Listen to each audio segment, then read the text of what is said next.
Welcome to Drive-Thru Kitchen, where we show you how to make it better and cheaper at home in your own kitchen. Today we're making Taco Bell's seasoned ground beef. Oh, doesn't this look beautiful? It's super simple. I'm going to show you a couple variations on how to make this. There's a secret ingredient you're going to have to know in order to get that perfect flavor that everyone's like, yeah, that's Taco Bell. It's in here and I'll show you exactly how to do it. It's easy, but we can't do any of that until we start cooking this. So let's go over the stove and I'll show you the rest over there. We're going to start cooking this by adding a pound of lean ground beef. This is 90-10 ground beef. You can use 80-20. Just has a little bit more grease and you'll have to get that off later. But for now, we are going to mash this up with one of these meat mashers. Really, really good. Texture is one of the keys to replicating the Taco Bell meat. If it's too lumpy or stringy, it does not going to taste right. Now we're going to add our spices. You can see this all on the screen. This is also down in the description down below under the title. Just click the link that says more and you'll get to see all of that down there. Just mix this up really, really well until it's well incorporated. Cook the meat till it's just about no more pink left, pretty much. It's hard to tell with all the spices, but we're going to add a little more flavor here with some Better Than Bouillon beef paste and a heaping spoonful of tomato paste going in. You could use that was the bottle of Better Than Bouillon stuff.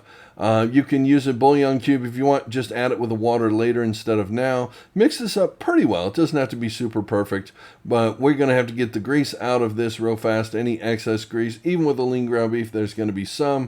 But we're just going to try and get this out as best we can. There, as you can see, there's very little. That's why we started with a lean beef. But we're going to just use a paper towel. This works pretty fast and easy. It's a piece of cake. Now we have oat flour going in. If you don't have oat flour, you can use Masa Harina, both of which are gluten-free. I'll show you how to make the oat flour in a second here. But right now we have half a cup of water in, and we're doing it off to the side and then put this on the heat. I have the pan tipped up so that the heat is going just on that side, and when it hits about 200 degrees, the thickening agent will start to thicken and you'll start to get this wonderful gravy. Now we can start incorporating the meat into it and start bringing this in. It will take a couple of minutes. And honestly, this will probably take a minute and a half to really get this fully incorporated. I'm doing this a little bit abbreviated. It's because you don't have a minute and a half to watch me stir meat. But yeah, just get this going really good. Stir this up pretty nicely and you will come out with a great looking product. The water will start hydrating all those dry spices in there and the tomato paste, and it's perfect. That's about what she's looking like. It looks really good. We have our secret ingredient I promised you, which is lime juice. That gives it that Taco Bell flavor. They don't use actual lime juice. They use citric acid. If you have that, you can use a 1/4 teaspoon of it. It'll replicate, do the same exact thing, but this gives it that little kick that you were thinking of. And if it isn't quite there, you see some fat floating on top, you can always add a little bit more oat flour to this. If you don't know how to make oat flour, this is super simple. Up in the corner there, you can see I've got a spice grinder and some quick oats in it. Just grind that up and it makes oat flour. That's pretty simple.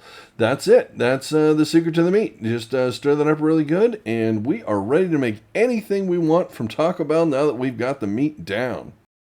So that's what it takes to make the Taco Bell beef from scratch at home. Super simple if you have all the spices, but what if you don't have all the spices? That's a lot of stuff, and a lot of people don't have Mexican oregano, or some places you can't get the accent MSG. There's a couple of other things in there you might not have or have much use for.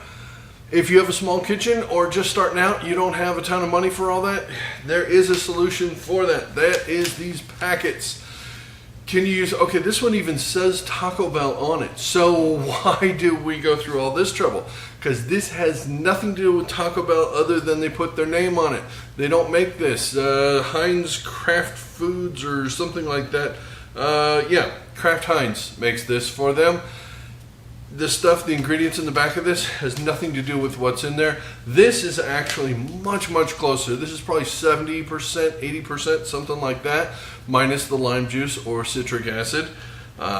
This will get you very, very close. If you want to just use one of these, they are easier. Just add this and 3/4 of a cup of water and a teaspoon of lime juice, and it's really, honestly, pretty close to this. If you just want to go that way, that is fine. Old El Paso makes one, Lowry's makes one. This one, the McCormick's, is my favorite as far as the flavor goes. Second choice, Old El Paso. Last choice is, well, the Taco Bell one. This honestly doesn't taste anything like the Taco Bell meat.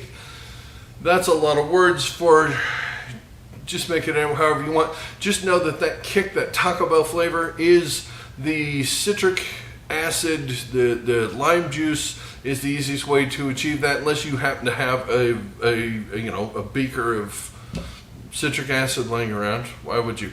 Don't use the cleaning stuff. It has to be food grade. There is a difference.